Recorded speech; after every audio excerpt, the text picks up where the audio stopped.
Hi, I'm Brad Macbeth, President of Macbeth Group Financial Strategies.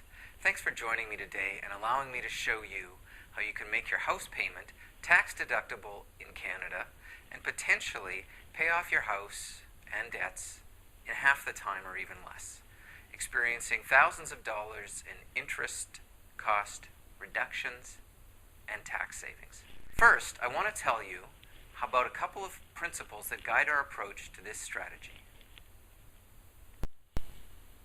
The first principle concerns debt. There are two kinds of debt, good debt and bad debt. Now let me explain the difference. Bad debt is debt for things that decline in value over time, such as cars, furniture, toys, etc. Now, I'm not saying that we'll never have any bad debt. It's just not the kind of debt we need to have. Many of us take on such a debt to own a vehicle. Good debt is for an asset that will generate some kind of positive return over time, and where that return or increase exceeds the cost of the debt. For example, a house, an education, some investments, and there are other things as well. Finally, the best form of debt is debt for which the interest costs are tax deductible. And that leads us to our second principle. The second principle is that we can and always should make the most of whatever legitimate tax advantages Canada Revenue Agency allows us in our personal tax situation. The tax laws of Canada, as interpreted and upheld by Canada Revenue Agency and as reviewed by our courts, provide a very complex set of requirements and opportunities. One of the foundational principles that makes our economic system prosper in Canada is that when we invest money in an enterprise, if we have interest costs on that money, the interest costs are tax deductible. Canada Revenue Agency provides a bulletin outlining how the deductibility of interest works, Bulletin IT 533. This fully outlines their interpretation of the rules concerning the deductibility of interest. To put it simply, when borrowing money to invest in Canada, the interest costs are tax deductible. Now, what's been very interesting recently is a Supreme Court ruling on this very topic. A long-standing case concluded in January 2009 when the court ruled, among many other things, that there's no reason why taxpayers may not arrange their affairs so as to finance personal assets out of equity and income-earning assets from debt. That principle is key to the strategy that we're going to show you. Let's illustrate how these principles can be applied to a typical Canadian family. Now, our family has a typical mortgage of $190,000.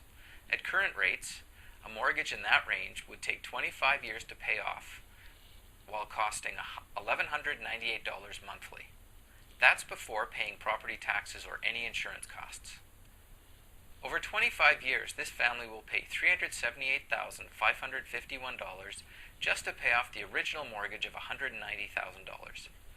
Now remember, when we're paying non-deductible debt, we're paying with after-tax dollars that were already taxed when we received them on our paychecks. So if this family is in a 30% tax bracket, the income required to make that $378,000 in payments is actually over $540,000. Let's just think about that for a moment. This family has to earn over $540,000 just to pay down the $190,000 on their home. That's actually 8 years of typical family income. Finally, if the house was initially purchased for $400,000, based on typical increases in the value of Canadian real estate over time, the family's net worth on the house will have increased by $506,509 after 25 years. And that increase actually cost them over $540,000. Now, it's these numbers at the bottom that I especially want to focus on as we move ahead to see how we might do things differently for this family. Now, for most Canadian families, their greatest investment, their greatest asset, and their greatest liability all lie with the family home. So let's look at our family's home, which is worth about $400,000. Typically, most families' house debt is on the after-tax side. Most have no tax-deductible debt attached to their home. But what if we arrange our finances a little differently in ways that are perfectly legitimate but that bring us a much greater advantage in terms of growth and tax deductibility. I think we can fairly say that the mortgage is not a bad debt, but still in Canada it's not tax deductible, so it's not the best debt. What effect might it have to rearrange our mortgage over time without increasing it so that the payments are tax deductible, to moving it to the best form of debt? Here's what that might look like. We've still got our same $400,000 house. Now in the first year, we're going to pay down $8,417 in principal just by moving our house financing into a lower variable simple interest structure. These products are offered by the same banks, credit unions, and mortgage lenders that we all already use for our conventional mortgages. We'll re-borrow the principal we've paid down on the tax-deductible side and put that into a low-risk, income-producing investment. Now let's say we create a 6% investment income. That's going to pay down our principal by an additional $505 in the first year. In addition, our borrowing costs are 5% of the re-borrowed principal. The interest payment of $421 on that 5% is now tax-deductible, so we'll receive a refund of $120. We'll use our tax refund to pay down the principal a bit more. Now this may not sound like much in the first year, but you'll see that the effects of compounding have a dramatic impact over time. This is what things will look like in year 2. Our mortgage debt started at $181,583 in year 2. We pay down principal again, use our tax refund and our investment income to reduce our total outstanding debt, which leaves us our non-deductible principal to start off year 3 at $172,536.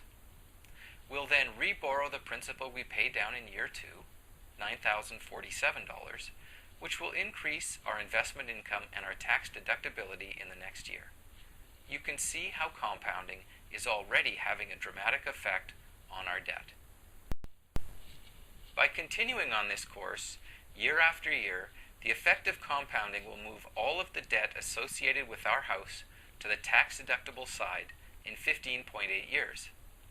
At this stage, we'll have a loan whose payments are all tax-deductible of $190,000, and we will have a corresponding investment plan with $190,000 in it, with which we could simply complete the process by paying off the loan, thereby having paid off all the debt on our house 9.2 years earlier than we would have using a mortgage.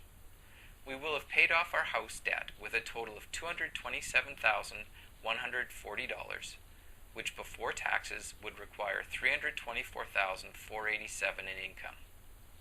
If we were to continue our payments of $11.98 per month to year 25, increasing our investment while it continues to grow, the combined effect of the increase in value of the house and the growth of the investment would have increased by a total of $681,628.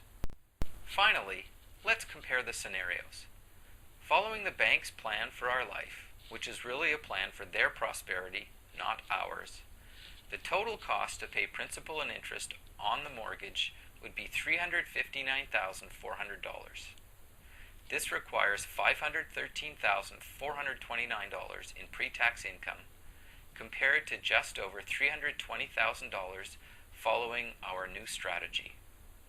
After 25 years, the difference in net worth, without having spent any additional money, is over $175,000. That means you have an additional $175,000 in your savings following a plan designed for you, not the bank. If you follow the bank's plan, you can guess where that money ends up. Now that I've shared with you how you might restructure your finances to benefit your family forever, it's up to you. If you're satisfied with your current situation and financial plan, then perhaps you might want to recommend this strategy to someone you care about. For me and my family, we decided to take action, and for many of the families that we serve, they've made the same choice. Thousands of other Canadian families have already chosen this as well. This strategy will work for most families who own a home, will take years off your mortgage payments and significantly increase your net worth at no additional cost. There are more advanced strategies available as well for for those who have other debt to pay down or who want to increase their tax savings or their investment returns. The plan is fully self-funding, harnessing the effects of prudent tax planning and using compound interest in your favor. No additional cash flow is required. So why not take the next step today? Take a few minutes to complete your online inquiry form to request your personal illustration of how this might apply to your family. We want to send you a no-cost, no-obligation report that will give you a preliminary understanding of how the strategy might apply to your personal circumstances. The numbers you provide us today could change your finances for life.